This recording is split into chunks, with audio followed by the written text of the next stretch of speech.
Cecilia and I crossed paths at Mills College back in 2012. While I was in the joint doctoral and admin credential services program, Cecilia was in the joint MBA and admin credential services program. So we had a few classes together because of the credential piece. It feels like it was long ago, but also like yesterday. But I truly remember vibing with Cecilia. To be quite honest, I think Cecilia is my only classmate that I really connected with in that cohort. It's not that I had a no new friends policy. I just honestly didn't connect with anyone outside of the school. Um, just trying to balance my life. I mean, because at that time it was like grad school, transitioning from the classroom to administration, and then a huge part was taking care of my grandpa who was dying from cancer at that time. So I mean, Cecilia was my only friend in the program, and I just remember that Cecilia and I were roughly around the same age in comparison to the rest of our cohort. um, and we were both former secondary ELA teachers. So already right there, we had the instant English teacher camaraderie. But ever since we graduated, we lost contact. And thanks to LinkedIn, we were able to reconnect. So I am so excited to catch up with my friend and classmate, Miss Cecilia Paz Aguilar. So thank you, Cecilia. Thank you for joining us. Welcome. Thank you both for having me. I'm excited. This is awesome. So, Cecilia, before you tell us what you are up to now and what your current position is, could you please share your educational journey? You could go as far back as you want. We have some people who went back to like preschool or just jump straight to college. Basically, you start where you feel made an impact to where you are today. Yeah. I feel like it all made an impact. So I'll go back to elementary school. So I grew up in Stockton, California. From there, attended all public schools, basically K through 12. So I attended Cleveland Elementary. And if you know anything about just news, Cleveland, unfortunately, is one of the schools who had the first school shootings in California. So, like, one of my first seminal experiences was being a school shooting survivor. So, I feel like that in itself is like a big part of my educational journey, seeing administrators, teachers, families come together under such tragic circumstances, and, meet students where they were. I don't ever think back to that time and feel as though they rushed me, emotionally to focus on academics.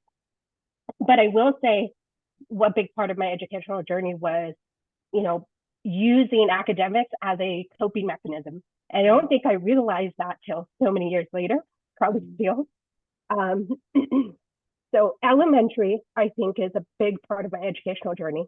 Had a lot of caring teachers, and I just remember my parents were very active. One of my first experiences with advocacy was my mom had gone up to the school a few times because I did have a teacher, and she, for some reason, would not give me A's, but other kids got A's, and I knew this. And I just, there was nothing I wasn't doing differently. And for some reason, this teacher, didn't like me or something. So my mom went up to the school multiple times, and successfully advocated to get me transferred to a new classroom. And this was first grade, and then made all A's from there. So, I think just a lot of little moments from elementary stood out. Middle school, honestly, was a blur. I, again, went to a public middle school that was really, I think, wrought with a lot of racial tensions.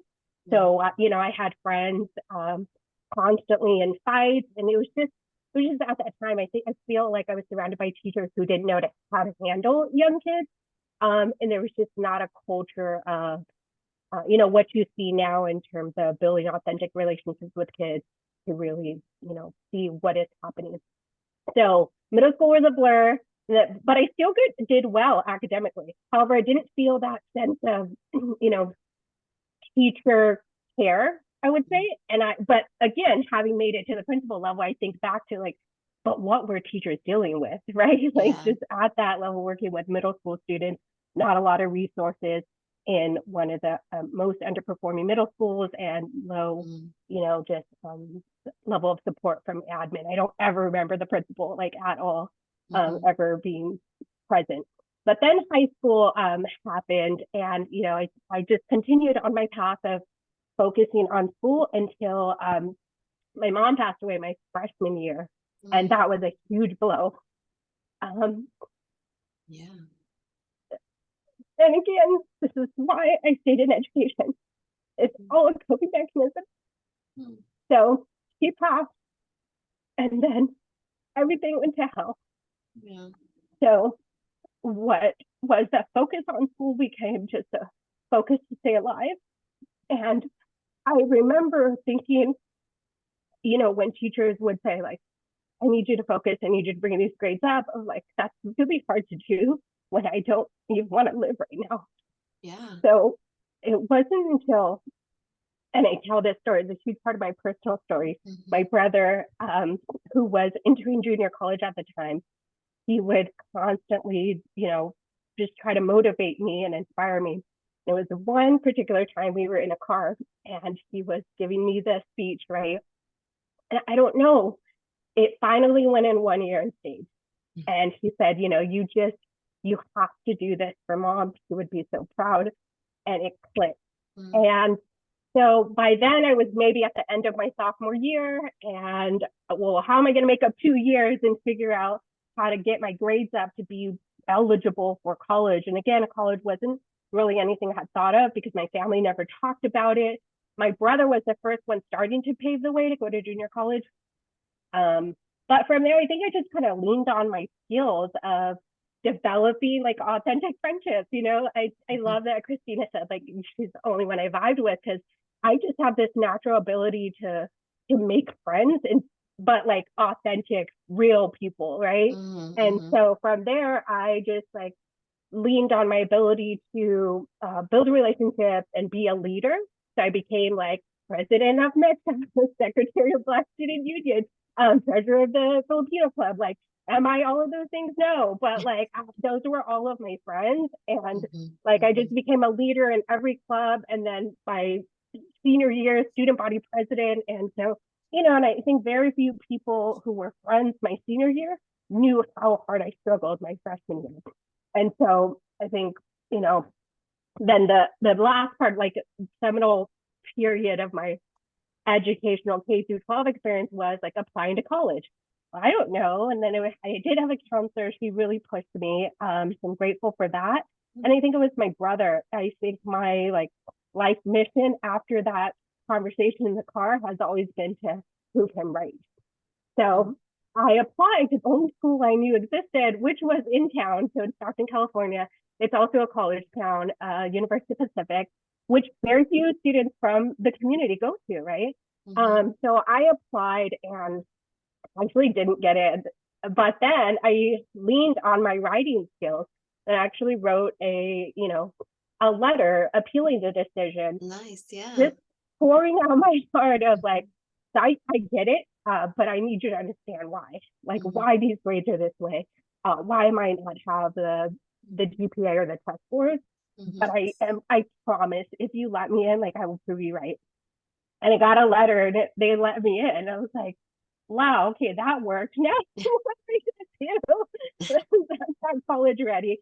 But I went, all remedial courses, of course. Like I was not thoroughly prepared to tackle college, but I did, and I persisted and was excited to present that letter to my brother and my family. Yeah. But yeah, I think why, like part of my educational journey and why I've remained in education is I had people who believed in me when I did not believe in myself, could never see this future for myself.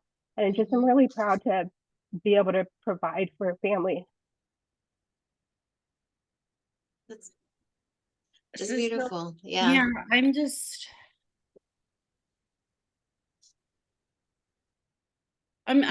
for a loss of, first of all, thank you for sharing that. Yeah.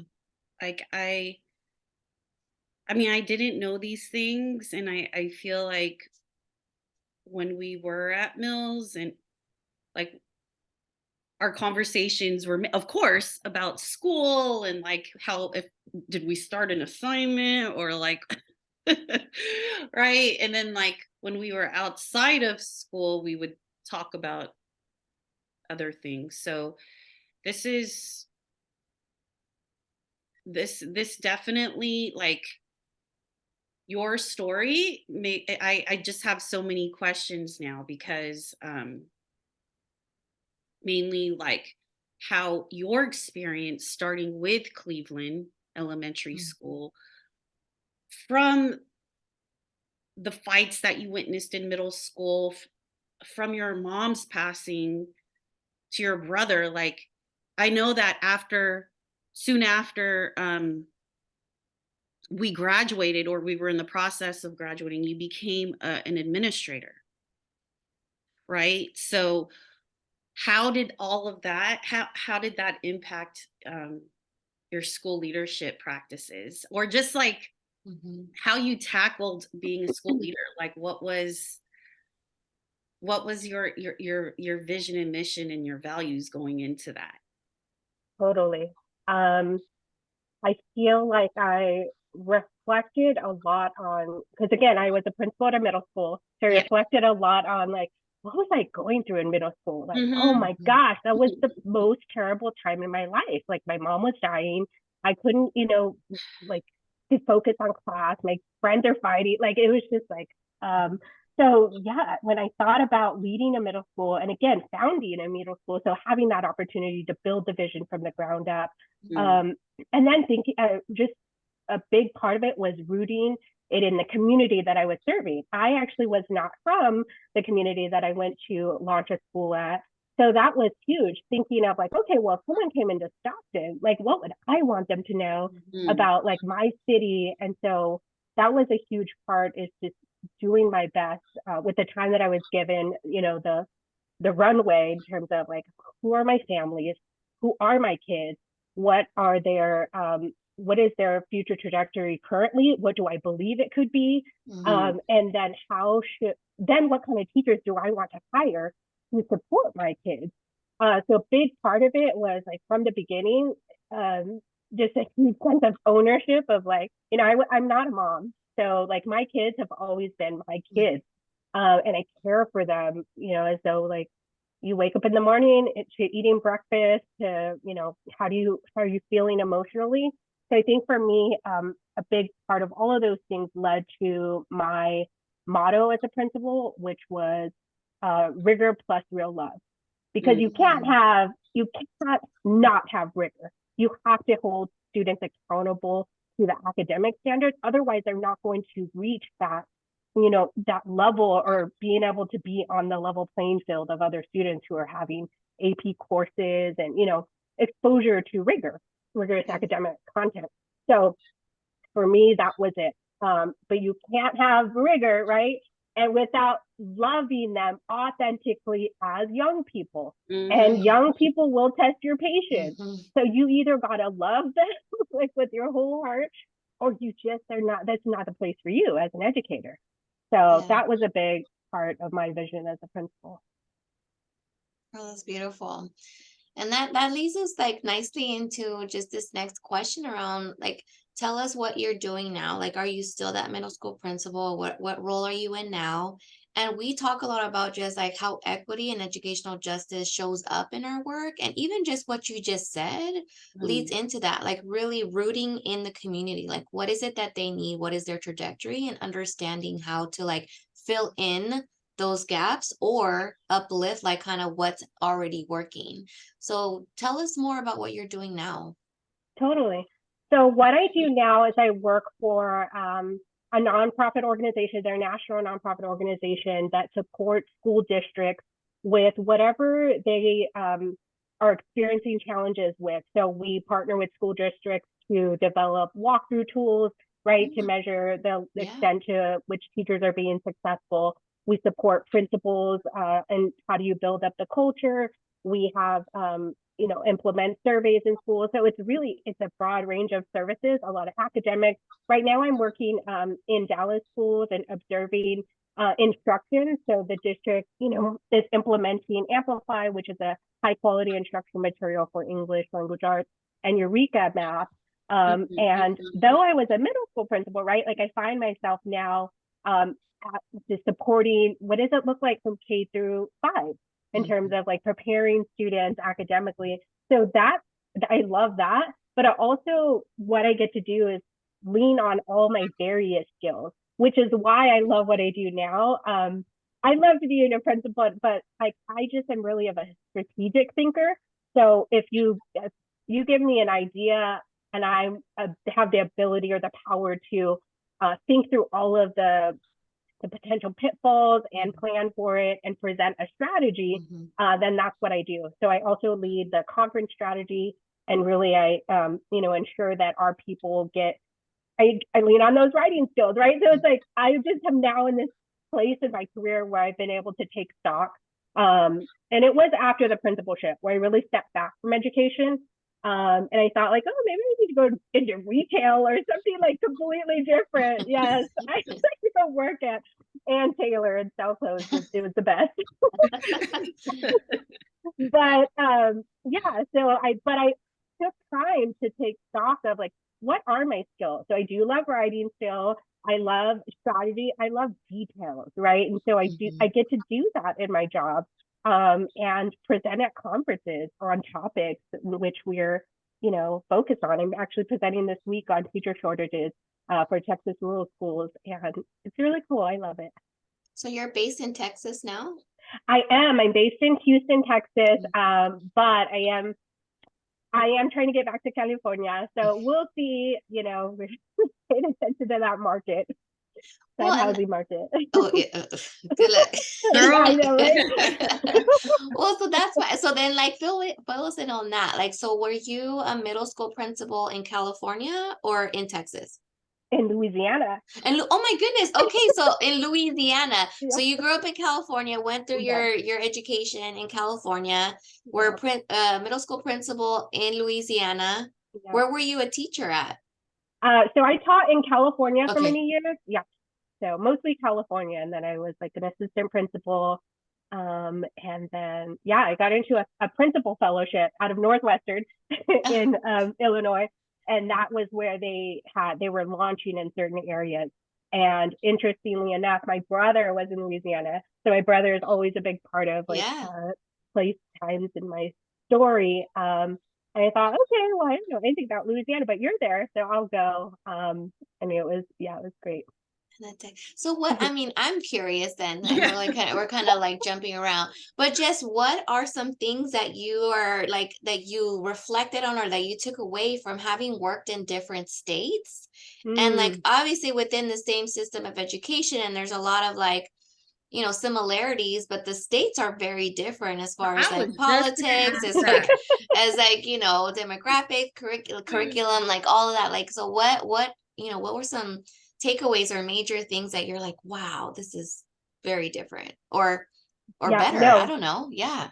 That's a great question, honestly, because when I left California, I was like, oh, snap, I forgot whole new set of standards. Because I taught for so many years in California that I became an expert, right, on the California state standards and like how to actually move my kids from certain levels. So fortunately, when I moved to Texas through the principal fellowship, I was allowed to do a residency. So it was like a principal residency in Texas schools that were already high performing. So I was able to be like an instructional coach while learning it, and successfully moved multiple teachers across their like goals by ensuring they moved data. So I think just then becoming an expert on TEKS, right? Like what are the Texas educational standards? But it was more so at the middle and high school level. So now I still find myself studying. Like one of my, like just strengths, and from the 5 strengths is learner. So honestly, like always trying to learn.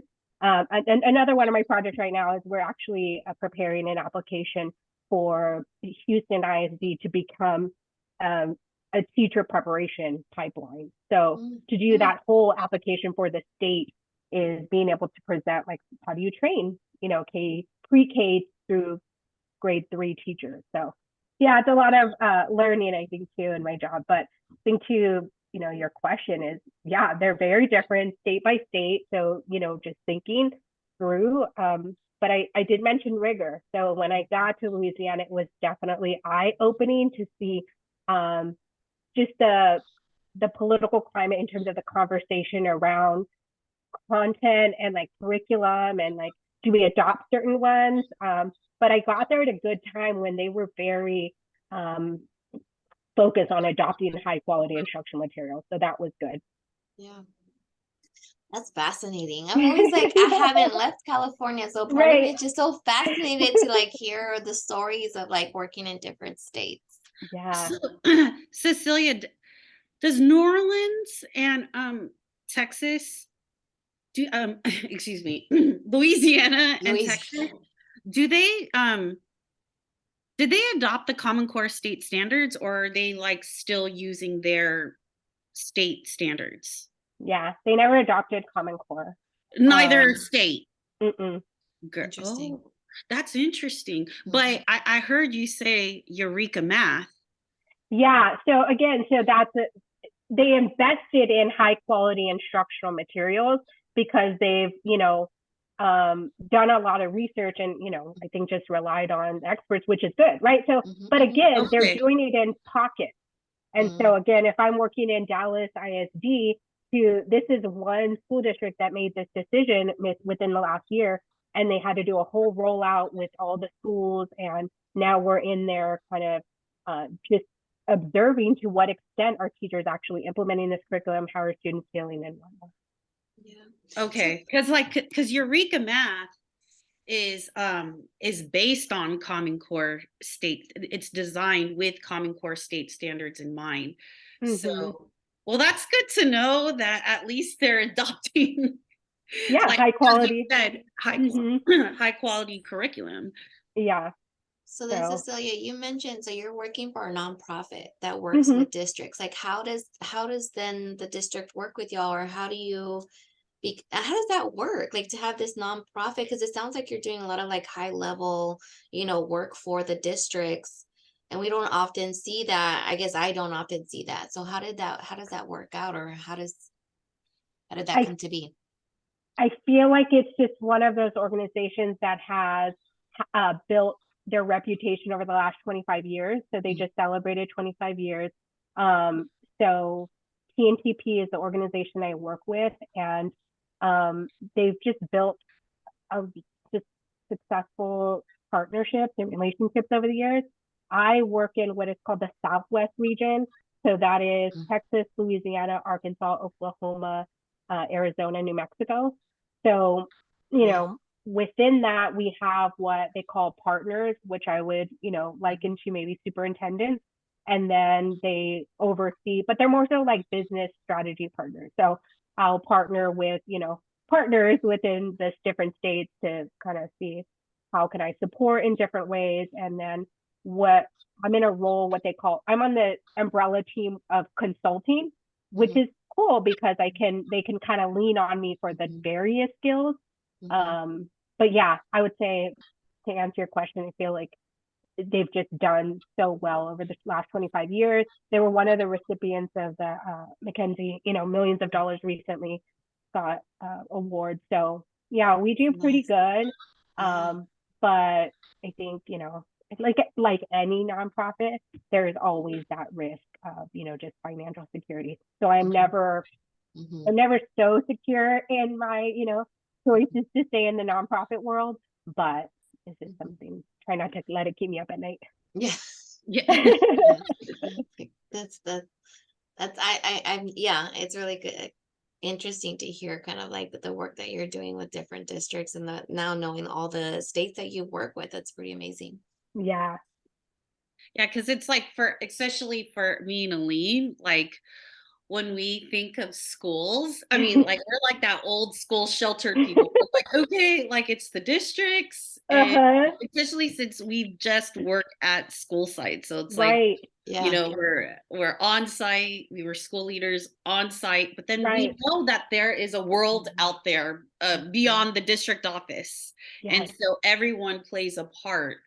And so I really appreciate you sharing your end, because it's like, as you were sharing your story, I was like, oh my gosh, this is so perfect. Like this job for you is so perfect, because it's like your MBA, like the MBA and joint credential program. It's like, because I remember when I was first getting to know you, and like you were telling me that you were part of the MBA joint program, I was like, wait, MBA and a, an admin Yeah. credential? I Yeah, was for like, reals. I wonder, okay.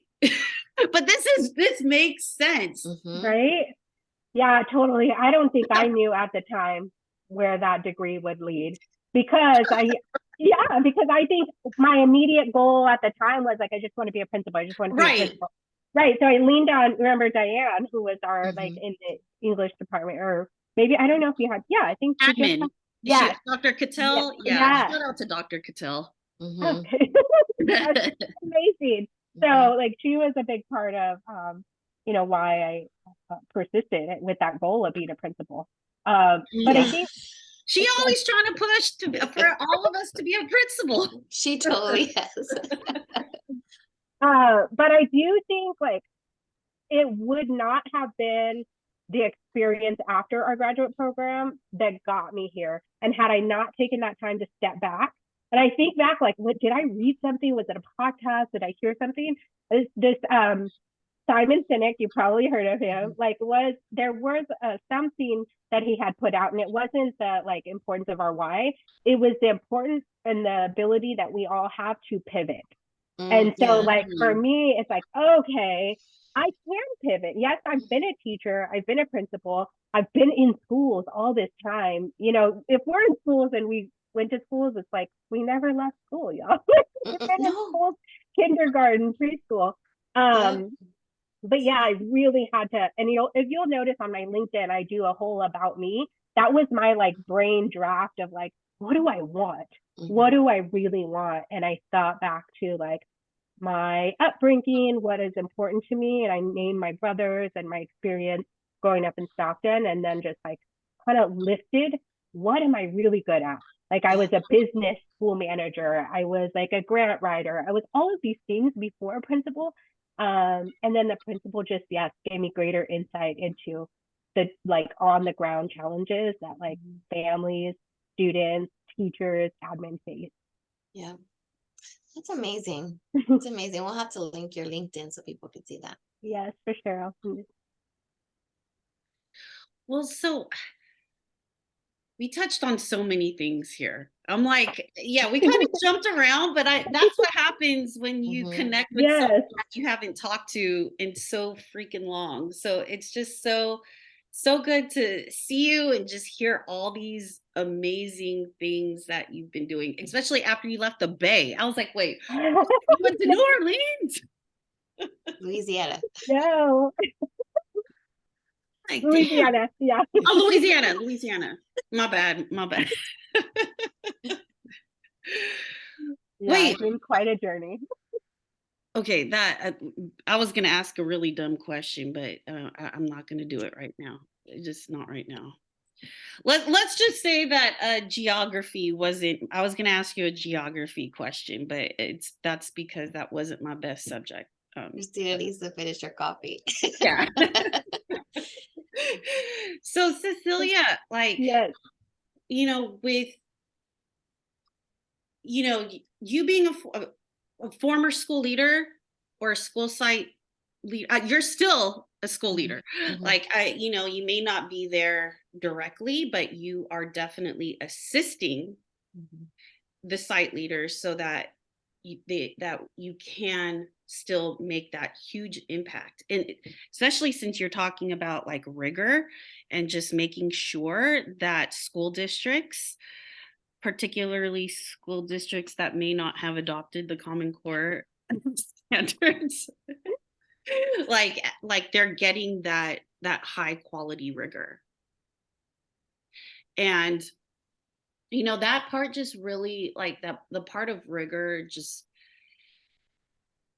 it just hit a nerve on me, because we just need to remember that, like, yes, and just bringing it back to like our what we value, and like Elin and I we're really just, it's very important to us to really advocate for our Black and Brown students.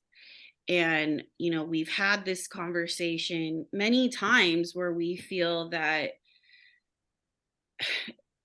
educators, whether they're school leaders or teachers, how there are times when our Black and Brown students do not get that rigor. And it's because they feel like, well, we can't focus on that right now. Like, we're just going to focus on climate and culture because so many things are happening. But then it's like, what a lot of us fail to realize is that climate and culture and rigor and instruction are all intertwined. So it's not one or the other. Yeah. And so I just, I'm just really excited. Thank you for, it's, as I said, it's like, I'm like that proud friend where I'm just like, oh my gosh, it's so good to hear what you're doing, and how you're in education, but from a different facet. So thank you. But with that said, like, with all this, like, what do you do for self-care? Can I go back to your point of like just a combination of rigor? Yeah. And, please, yeah, bring it back.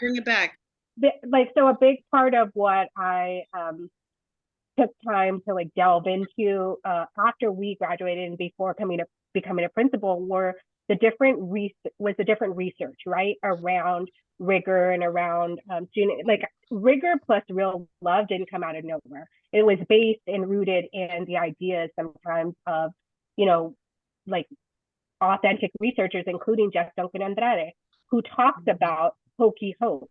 And you cannot give kids just love without, like, real, like, tangible tools to support them. And so that was, a big part of preparing for the principalship. But not to say, like, if you just focus on rigor and, love, you're going to get there. I think principals need rigorous support from those that support principals. So, like, I was a new principal in a new state and a new, like, network that came to the region. And I struggled, right? Like, I struggled as a new principal because then the people who were assigned to support me didn't also either know how to support new principals in the region. And so thinking through, like, the rigor, yes, and the real love has to be there, but, like, adults need that real love too. Yeah. Adults need that rigor too. And, like, I just think back to, like, like, during the, like, transition from principalship to, like, retail, like, I really doubted myself of, like, man, I worked so hard to become a principal to just not survive. But it wasn't because of that. It wasn't because that I couldn't. I think, like, I'm, like you said, Christina, like, I am a principal now. Like, I'm still a leader, an educational leader. And, like, it took me, some time to grieve that loss of, like, a goal that I had set, worked so hard to achieve. But I'm now in this place of, like, you're still doing it. Like, it's just in a different way. And you're actually living in the skills and the passions that you have. So, just wanted to kind of reflect on that and name that. No, thank you for that. That was important. Thank you. Yeah. But then to your question of self-care. Yes. So, again, I think that, experiencing burnout as a school leader led me to some strong practices of self-care. Because I recognize, like, when I think back on that time, all the ways that I neglected myself in the name of caring for others, right? And so, and I know they say this all the time, like, you have to fill your cup so you can serve others. but I Mhm. don't think it really resonates or hits home until you can't do anything. I remember being hospitalized multiple times and then still getting out and be like, I got this. And it's like, Cecilia, like, come on. But it was not until years later of reflecting and really taking the time to care for myself. Some of the practices include slowing down. Like I used to be fast, fast, fast.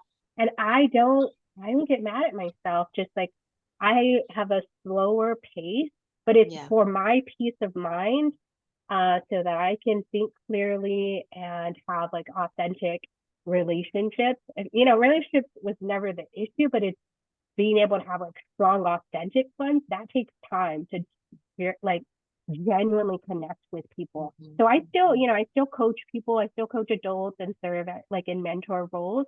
And to me, I think back of the difference of like when I was on autopilot, versus like now. Mhm. It's very intentional and I listen more.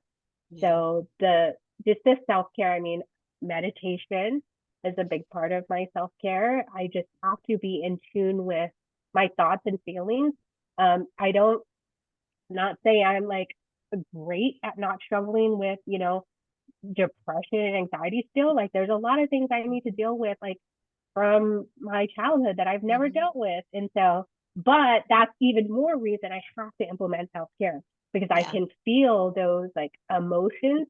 So yeah, I think I've also learned to recognize bodily changes, right? Like that's all part of stress and, things triggers. So yeah, just paying attention to myself, my mood, and then doing things intentionally. If it's taking a walk, if it's meditating, it's just putting Yes. music on. Yeah. And I feel grateful that I get to work from home to do that. But it's also harder, right? Like I can sit at my computer for 12 hours and not move. And like, that's not Mhm. good. So yeah, just figuring, like having boundaries with myself and being true. Like I Yeah. listen to a lot of podcasts. I listen to a lot of like self-care things. Mhm. And so just trying to implement healthier choices. No, I think that's so important. And you mentioned something about like putting on music and like, using that as some form of self-care. And so one question we like to ask all of our guests before we wrap up the conversation is, what is the song that gets you up the hill? And when we say like up the hill, like Christina and I have a reference because of the school that we worked at, we had to drive up a hill. But I think that, can also just stand metaphorically, like when you're feeling like, oh man, I can't keep going. What is a song that gets you up the hill or through the day? Ooh, that's a good question. I'm going to bring it full circle. So after the school shooting, Michael Jackson came to our school. And I got to meet Michael Jackson, which Wow. under the circumstances, like didn't feel as powerful until years later, right? But I Mhm. would say Man in the Mirror is that song that gets me up the hill. Oh, that's a good one. That's a good one. And I love how you brought it full circle, man. Okay, so well, thank you so much, Yes, Cecilia, thank for like you being both. a part of this conversation and on our podcast. Like it just means a lot to uplift those voices. So thank you, thank you, thank you. Yeah, thank you, Cecilia. You're welcome. Thank y'all for the therapy session. Love this. Love what you're doing. I'm so proud and we'll continue to promote y'all both on LinkedIn and Thank YouTube. you. Thank Yeah. you.